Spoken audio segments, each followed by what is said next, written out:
Hello. Hello. Just thought we'd have a chat. Just me and you. I've just come back from the osteopath and he stretched me and all. In a minute, Bo, don't be silly, I'm making a video. He stretched me and pulled me and poked me and prodded me. So I feel kind of drained. But I feel good. He's given me loads of exercises to do. Things like that. I know there's a few little issues going on in my body, in my neck and in my shoulder, so I can do exercises before I next see him, which is all good. Now I just having a fag and a slurpee just while we chat. That's all it is just a chat with you. The reason why I'm doing this video, I was contacted recently by a lady who said that through no fault of her own, she lives alone, she no longer sees her family, more her choice than theirs, but she said that's the situation. But 2 years ago she moved to a new place and doesn't really know anybody, not really. And she said, my old friend Bri, how sweet, said, I love watching your videos. It's like watching my old friend Bri. So, hello darling, you know who you are. You do know you are. And it got me to thinking that sometimes we're friends, but we are friends who've never met. Sometimes we're friends who can't meet for a big divide of whatever, you know, probably miles or continents or something like that. And it's amazing the reach that these videos have. You know, I had a message from Germany and one from California, so it goes around, it certainly moves around. But in this day and age now, we can still be friends without meeting. We don't need to physically meet anymore. But I wanted to make this video in particular for those who are going through a bit of a difficult time, for those that are struggling at the moment, those that just need a friend. I'll be your friend while we chat. I'll be your friend for a lot longer really, but so yeah, for those people, I just thought I'd chat. For those people, and anybody else who just wants to sit and listen really. Cheers.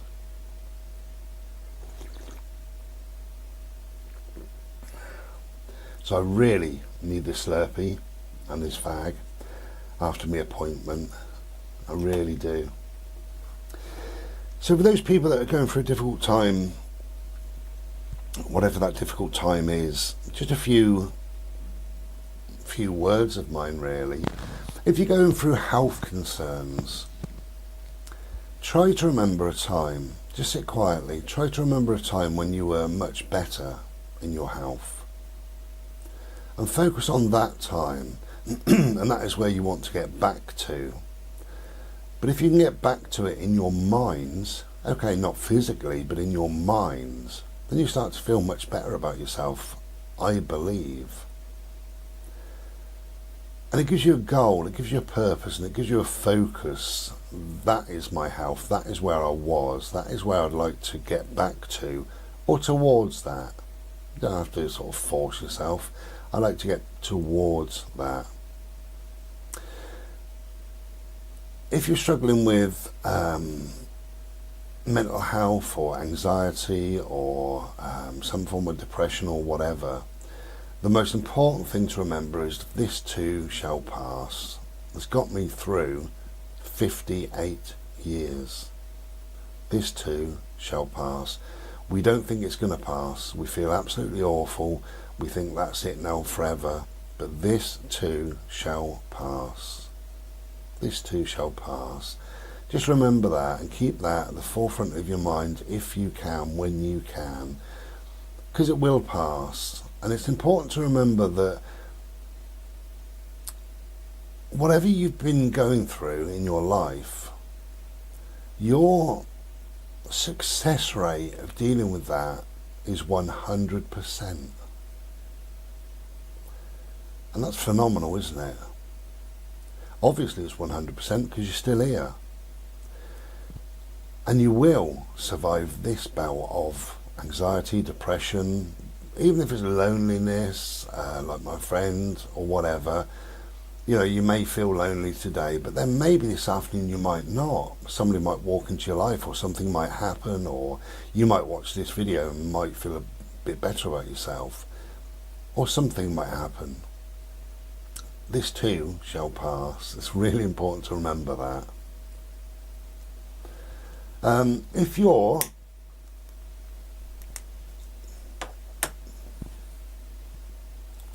If you're struggling, if you're going through, if you're grieving, if it's depression, if it's anxiety, if it's loneliness, or if you're worried about your health condition or whatever, all of those, obviously, yeah, this too shall pass. Now, it's really important what you tell your brain. I've learnt this over the years. It is so important. Let's deal with anxiety. Okay, out of all of them, it could be any of them because it's applicable to all of them, but anxiety, if you're an anxious person, I guarantee that you have said, you've implanted into your brain the words either anxious or anxiety. I guarantee that you've put that into your own mind 10 times today, 20 maybe. And you've told your brain, I'm going to be anxious soon. I'm waiting for the anxiety to kick in. Look at the anxiety. Here I go, I'm starting to feel anxious. Here's my anxiety now. This is how anxious I feel. I feel so anxious. Anxious. How many times a day do you say that? How many times a day do you put that message into your brain? Soon I will feel anxious. I'm waiting for anxiety. You do it over and over and over again. So the brain responds. Oh, you want to feel anxious? You want to feel some anxiety? Okay, here you go. And then you start to feel a bit jittery, and you can feel it coming on. And as you start to feel jittery and it starts to come on, you then say to yourself, oh, I'm starting to feel really anxious. Oh, anxious, anxiety. You use that word again, anxiety. It's getting worse. My anxiety is getting worse. And you may tell somebody, my anxiety is through the roof today. You know, you may get through the day, and at night you might tell somebody that, oh, my anxiety was terrible today. And you use the word anxious and anxiety. You force feed your brain those words again and again and again. How many times do you type it? How many times do you write an email to a friend? I'm doing okay, apart from and then you start anxiety. My anxiety, I was really anxious yesterday. Anxiety, anxious. And you leave that email feeling quite anxious, or you will do because you've told your brain you want to start feeling more anxiety. Or you watch a video and you leave a comment, nice video, it got rid of my anxiety for an hour. Anxiety. Do you see what I mean? So the more you tell your brain, the more your brain will respond. It's got no choice. Got no choice at all. And if you're ill or in pain, take pain for instance. I have pretty much constant pain. It's just there. It's just one of those things. I can't do a lot about it. I'm trying. Can't do a lot about it. But I could wake up and think, how's my pain today? How are my pain levels? Oh, I'm in a little bit of pain. I take my pain meds. Pain. Then I'll sit here and somebody a phone, how are you? Oh, pain. Or I send an email, I'm alright, apart from my pain. I've got pain. Look at my pain. And your brain responds to that and it starts searching for this pain. You're telling yourself, I'm in pain. Of course you're in pain. So maybe we should have a day off. Maybe tomorrow we should go through the whole day, those of us in pain, without mentioning the word pain at all. Not to ourselves, not to anybody else. Don't write it in an email or a text. Don't leave it under a comment, under a video. Don't use the word pain for the complete day. And when you're laid in bed at night, see how you feel. Doesn't matter about the pain, whether you're in pain or not, but see how you feel. You might have a dull ache. You might have a real strong ache. It may be very difficult to move your legs. You may feel a pinching, a pulling sensation, a thudding sensation, whatever. But don't use the word pain. And if you're anxious, don't use the word anxious for the day. Don't use anxiety. Don't use that for the whole of the day. And it can be with anything at all. The more you're going to tell yourself something, and the more it comes true. The brain provides what you want it to. That's the truth. Years ago, I went for an interview, and it was to go, my pay grade, say, was there, and I could have gone to a pay grade that was there, and I decided to go for a job, for an interview, that the pay grade was there. God, I was nervous and all the rest of it, as you can imagine. But I did a lot of research. I understood what I wanted to say, what I wanted to get across in the interview and everything else. I arrived at the place, the car park, about 25 minutes or so early. I always get there 10 minutes early, always. But I was about 25 minutes early. And I spent some time doing gentle circular breathing. So you just breathe in for 4 or 5 seconds, you hold it 4 or 5 seconds, you breathe out 4 or 5 seconds, and it's very peaceful, very calming, very relaxing, and you just do that. It's amazing. The minutes just drift away from you, And the other thing I do that I kind of taught myself, because I had a horrible dental experience years ago, was I imagine that I got holes in the bottom of my feet and this cold air rushes up, and I can feel this cold air in my legs, and the cold air rushes up even more into my hips and my lower back and into my chest, and I feel very calm and very cool, very much at peace.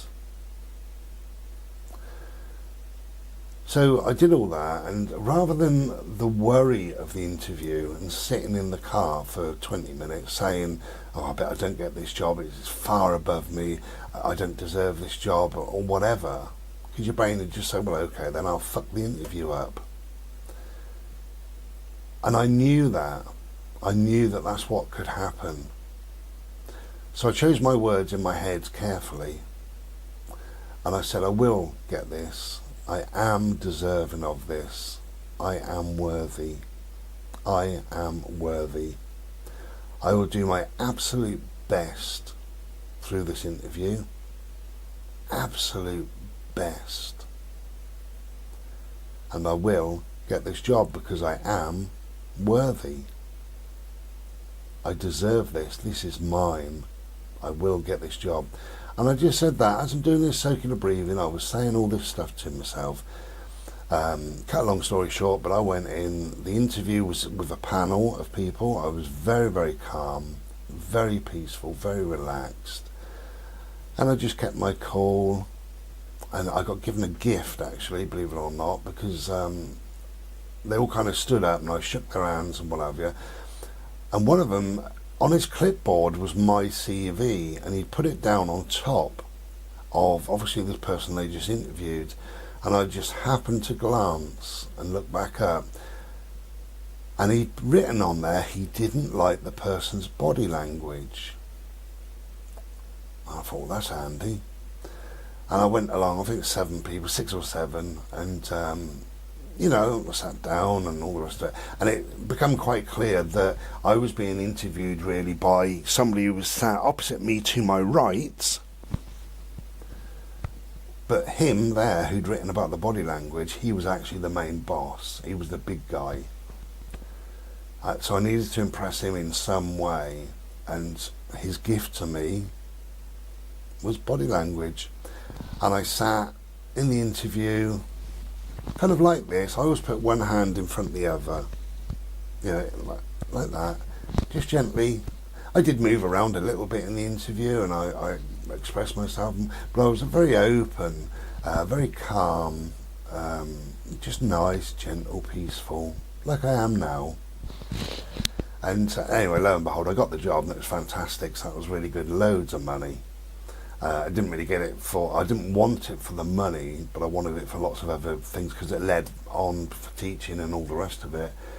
But I got that job partly because of the way I was, partly because my demeanour, that gift of body language was really handy for me. So thank you.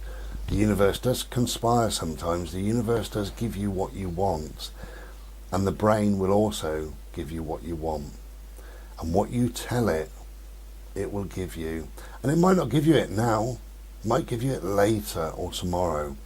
So right now, if you start saying, I'm anxious, I'm feeling anxious, anxiety, then maybe tomorrow your anxiety will be through the roof, and you'll think, well, why was that? Well, it's because you fed your brain with it all day long today.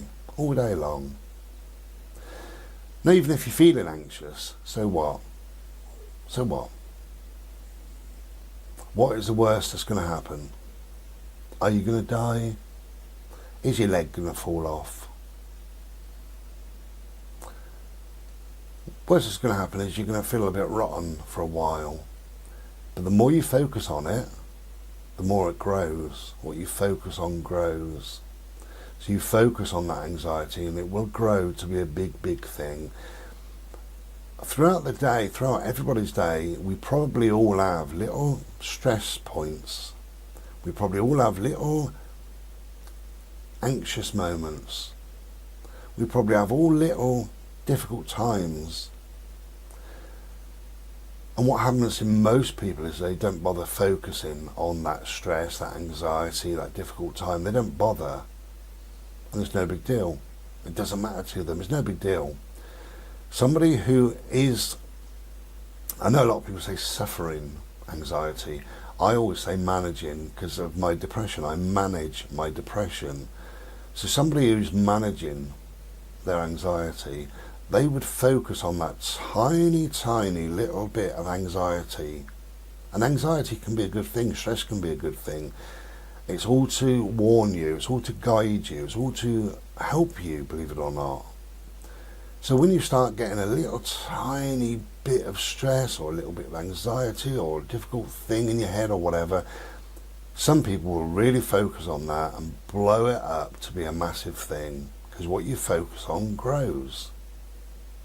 Simple. What you focus on grows. What you feed your brain will give you back tenfold in your body, your mind, everything. But really what you focus on grows. That's such an important lesson, you know. And if you start the day saying today's going to be a happy day and I'm feeling pretty good, yeah, okay, I got the usual problems. Don't say the word pain for that day. Yeah, I got the usual problems, but never mind, I'll get by. And this too shall pass. So just try that for a day. So if it is you that I'm talking to and you are struggling in life for whatever reason, just have a little think. How much are you contributing to that struggle? How much are you contributing to your stress, to your depression, to your anxiety, to whatever it may be, to your pain levels? How much are you contributing? How much are you thinking about it? How much are you telling your brain, pain, pain, pain, pain? That, going back to the interview, had I sat in the car and said those things, you know, which was the truth of what I was feeling, but I wouldn't tell myself.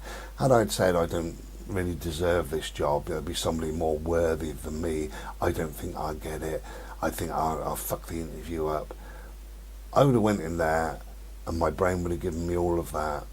I would have fucked the interview up. I wouldn't have got the job. Somebody else would have got it, probably somebody more deserving, who knows.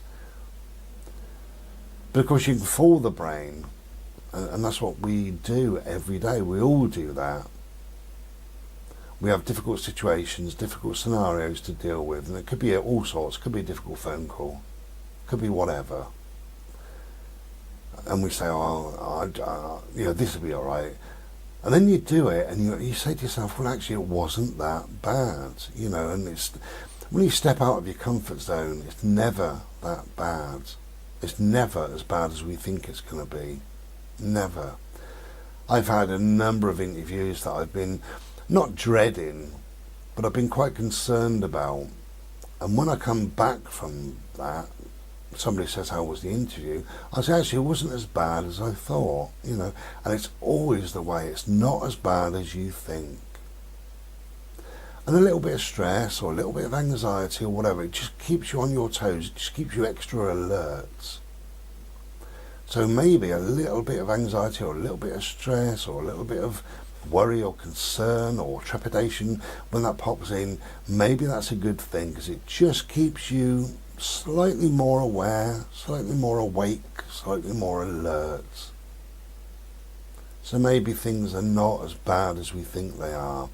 But the more we concentrate on whatever we assume is bad in our life, the more it's going to happen.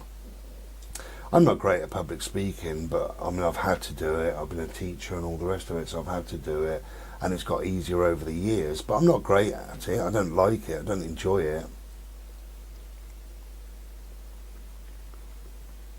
But I've always told myself, this will go okay. This will be pretty good, and I won't really worry about it.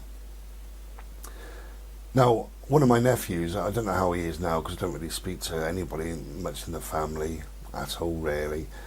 But one of my nephews got a new job a little while ago, and I was just helping him gently on the phone, because he goes very red in the face. He gets very embarrassed, blushes, when he talks to bosses and stuff like that.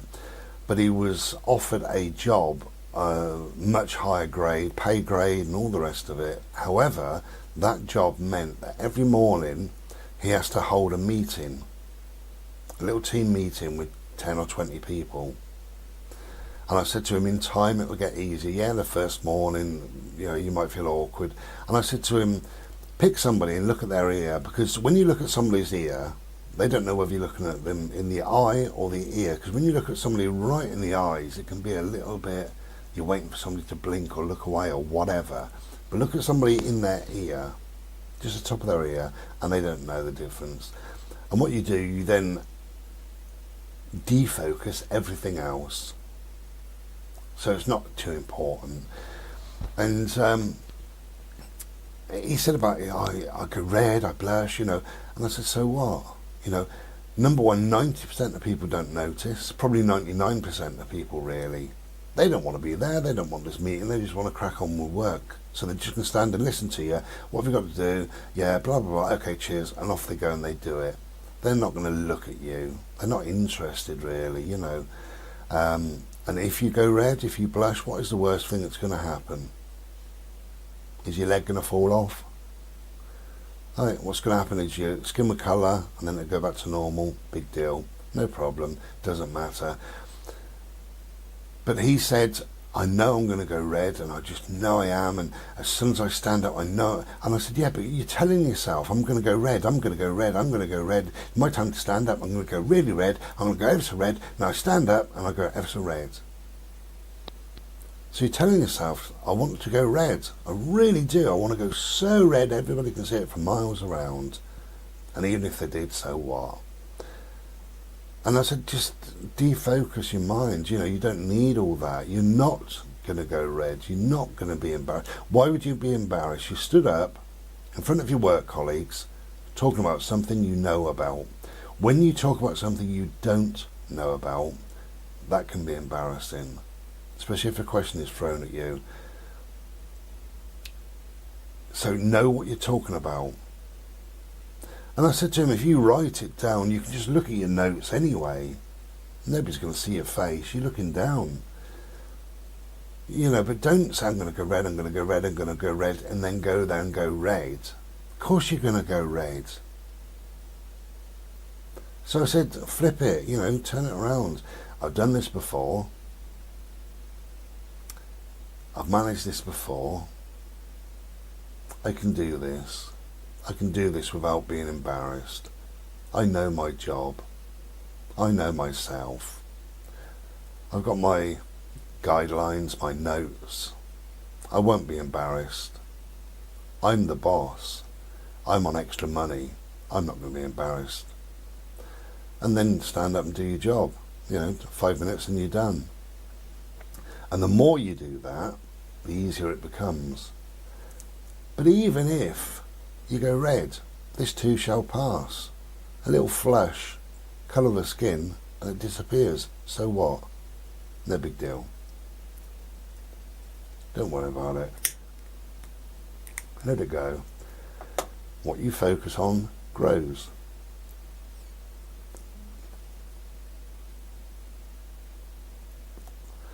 Okay, that's probably enough from me. I just thought I would just have a chat. Just for those that are struggling, if you're struggling, I hope some of those words might have helped in some way. Could be anything. It could be grieving. I mean, that's an awful thing to go through, and it's very raw. It's a raw, guttural, deep emotion when you're first grieving. But again, this too shall pass. And remain focused, really. Focused on what? Focus on hobbies or interest or loved ones or work or whatever is in your life. Because you can't help the grieving. The grieving will come crashing in, and it does, in waves sometimes. But when you focus too much on it, that's when it grows, and you end up that it's not actually grief, it's clinical depression. Got nothing to do with grief whatsoever, because if you focus on the grief and all you talk about is I'm grieving, I lost my loved one, I'm grieving, you're no longer grieving. It's got nothing to do with grieving. That's not grieving.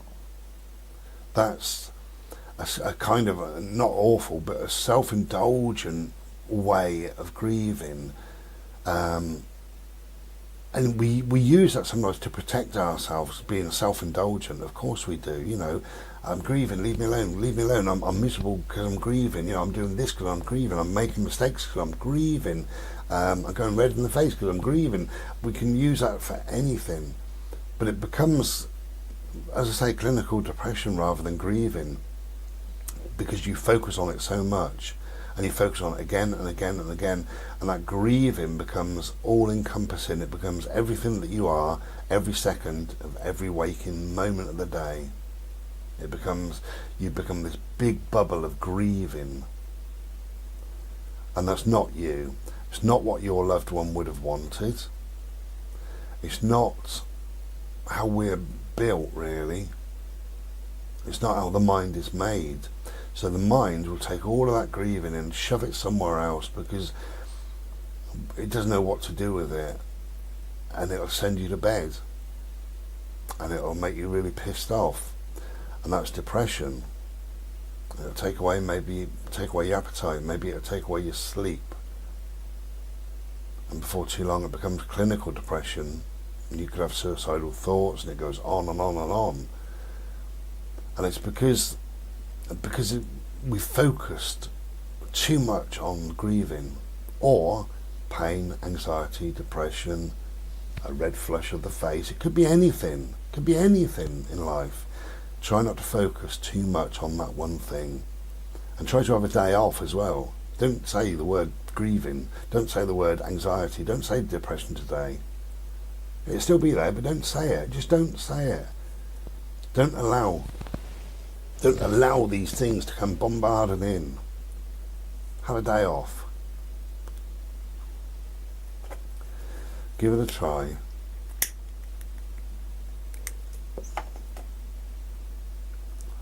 Now, of course, I could be sat here just talking a lot of rubbish. However, it's fact that I got that interview because I told myself I'm going to get that interview. I calmed my whole system down. That cool feeling through my feet, the circular breathing, and telling myself I am worthy, I will get this job, and I did.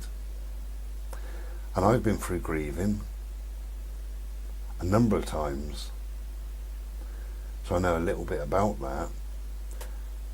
I've had double depression on top of my dysthymia, which is a long-term depression. Hello. Well, I think the camera died. It had enough of me talking, really, so we'll end it there. But I hope some of these words have helped, really. If you're struggling, you're only struggling for a time of your life, for a period, for a minute, for a day, for a week, for a month, whatever it may be. If you're grieving, you're only grieving for a month or two, perhaps. If it's anxiety, it may be a moment, or 1 minute, or 1.5 minutes. If it's depression, it may only last 2 weeks. This too shall pass. But the more you focus on something, the bigger it gets. Anyway, try not to worry about things. Let things go. Let things go out your head. Try not to focus too much on things. And try to have a day off. Try to have a day off of whatever. You are allowed, even grieving, you're allowed to laugh, you're allowed to smile, you're allowed to have a day off. And if it's anxiety, depression, whatever, have a day off. If it's pain, do what you do in the morning, take all your pain meds, do your stretching, do some yoga, do whatever, and try and have the day off. Try and allow yourself that time. You know, put some great music on that you like, or watch a film, or whatever. Stay indoors, stay in the warm, read a nice book, go to bed early, cook a meal, have a takeaway. Treat yourself. We all deserve a treat. Take good care of yourselves. If you don't, nobody else will. Take care and be well. Ta-ra.